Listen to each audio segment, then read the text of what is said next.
Hiyo temanku, seperti biasa bagaimana kabar kalian di minggu ini? Semoga baik-baik saja ya. Siapa dari kalian yang pernah menangis saat membaca ataupun menonton anime? Ayo jujur, pasti kalian pernah merasakannya kan? Nah, di One Piece sendiri ada begitu banyak cerita yang mengharukan dan menyedihkan terkait beberapa karakter di masa lalunya yang mempunyai penggambaran yang membuat kita merasakan kesedihan yang mereka dapatkan. Oda Sensei bahkan tak segan-segan membuat beberapa karakter ini menderita di masa lalunya hingga bahkan di masa yang sekarang. Nah, berikut ini Tamagon list beberapa flashback tersedih yang tentunya wajib kalian ikuti dan review ulang karena benar-benar menyentuh hati. Dan apakah kalian juga merasakan hal yang sama dengan list yang Tamagon buat ini? Jadi seperti biasa, Tamagon membutuhkan semangat kalian dulu dengan memadamkan tombol merahnya ya. Bagikan jempol kalian beserta dengan komen konten menarik apalagi yang sekiranya asik untuk kita bahas bersama-sama. Jika sudah, terima kasih banyak dan bersiaplah nakama. Tarik jangkar dan mari kita berlayar.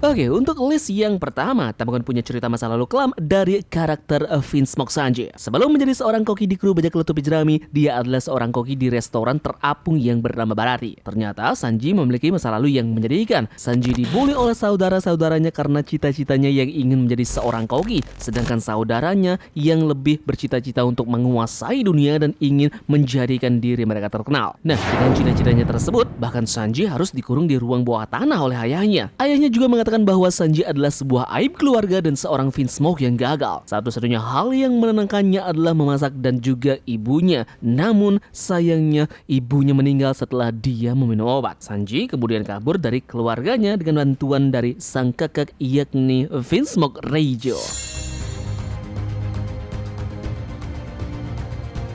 Flashback yang menyedihkan selanjutnya ada pada karakter Don Quixote Doflamingo. Doflamingo memiliki masa lalu yang juga menyedihkan ketika dia masih kecil. Keluarganya sendiri pergi meninggalkan Maria Joa dan memutuskan untuk tinggal bersama dengan masyarakat. Padahal, keluarga Don Quixote merupakan salah satu keluarga yang begitu terpandang. Tapi kebencian masyarakat terhadap keluarga Don Quixote ini begitu terasa. Doflamingo, Corazon dan juga ayah mereka diikat di tembok dan mereka ditembaki oleh anak panah. Mereka beruntung bisa bertahan hidup berkat kemampuan dari haki raja milik Doflamingo. Nah, ibu dari Doflamingo pun harus tewas karena kurangnya perawatan luka serta kurangnya asupan makanan bagi mereka. Yang menyedihkannya lagi adalah Doflamingo harus dipukuli dan dibiarkan kelaparan beberapa kali ketika dia masih kecil.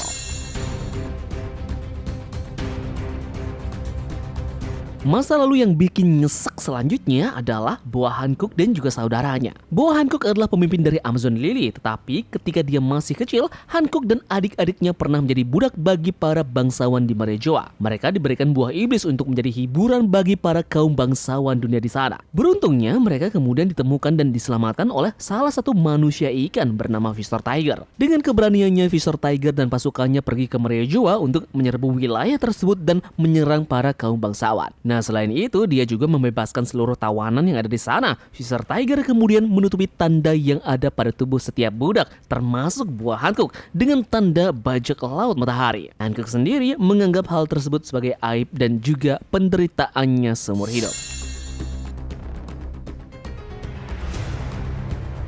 Kita lanjut, Nami juga merupakan karakter yang punya masa lalu kelam dan benar-benar pahit. Ketika masih kecil, Nami ini diasuh oleh Belemere bersama dengan Nojiko. Mereka bertiga sangat bahagia karena bisa hidup bersama-sama. Namun, kebahagiaan mereka harus sirna ketika bajak laut Arlong muncul dan menghancurkan desa tempat mereka tinggal, yakni desa Kokoyashi.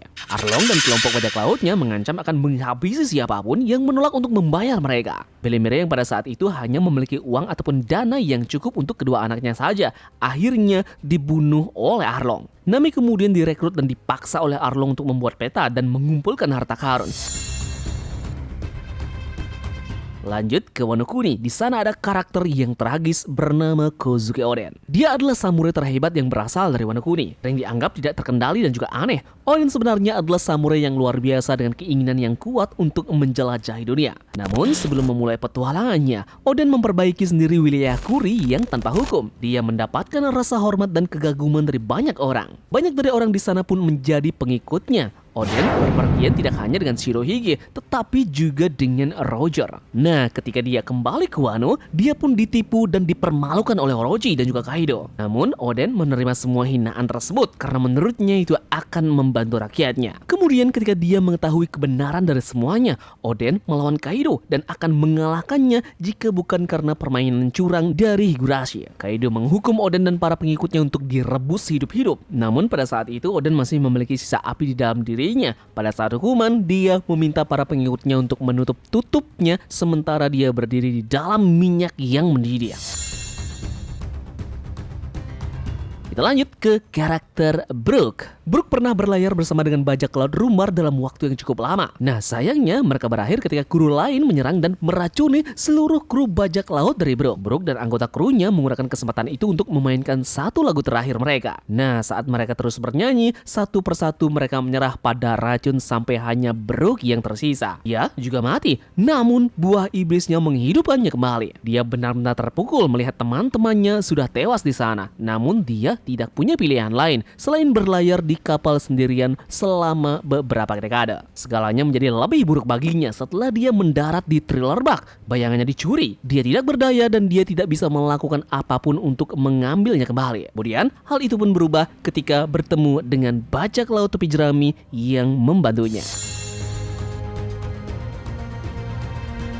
3 teratas dari flashback tersedih menurut Tamagon, yakni salah satunya adalah cerita kecil dari Trafalgar di Waterloo. Dia adalah kapten dari bajak laut Hati. Ini adalah salah satu bajak laut yang paling disegani yang masuk ke dalam keanggotaan Eleven Supernova. Namun apa yang menjadi pencapaiannya saat ini tidak mudah dia dapatkan. Lahir di kota Revenge, Lau memiliki segalanya yang diinginkan oleh seseorang. Orang tuanya yang penuh kasih sayang dan saudara perempuannya yang sangat manis. Segalanya berjalan baik bagi mereka sampai penyakit Amber Lid Syndrome mulai menyebar ke seluruh kota. Lau kehilangan orang tua dan juga saudara perempuannya dan dia keluar kota di bawah tumpukan mayat. Dia lantas bergabung dengan kru Doflamingo, tapi Roshinante melihat kebaikan di dalam dirinya dan membawanya pergi dalam perjalanan menemukan obat bagi penyakitnya. Pada akhirnya Roshinante ini memutuskan untuk mencuri OP-OP Nomi, memberikannya kepada Lau dan berharap dia akan menemukan cara untuk menyembuhkan dirinya sendiri. Namun tindakan ini membuat dia ditembak oleh Doflamingo yang notabene adalah saudaranya sendiri. Nah, setelah beberapa saat Lau pun meninggalkan tempat persembunyiannya dan mulai berjalan pergi dengan berlinang air mata,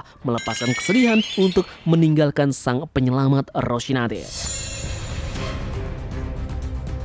2 teratas kita punya nama Nico Robin. Nico Robin adalah arkeolog dari bajak laut tepi jerami. Dia lahir di Ohara, tempat yang terkenal dengan para arkeolog jenius. Mereka di sana menyelidiki hal yang terlarang. Mereka mencoba menguraikan poneglyph dan pemerintahan dunia akhirnya mengetahuinya. Organisasi tersebut tidak membuang waktu untuk mengirim pasukan untuk mengeksekusi mereka semua. Semua penduduk Ohara tewas secara brutal, kecuali sang anak kecil Nico Robin. Dia lolos berkat Saul dan juga Aokiji. Robin menghabiskan sisa masa kecilnya dengan berpindah dari satu rumah ke rumah lain saat mereka mencoba menyerahkannya pada pemerintahan dunia dengan imbalan uang. Dan selama berpuluh-puluh tahun dia merasa dirinya tidak bisa dicintai dan tidak punya teman satupun sebelum bergabung dengan kru bajak laut tepi jerami.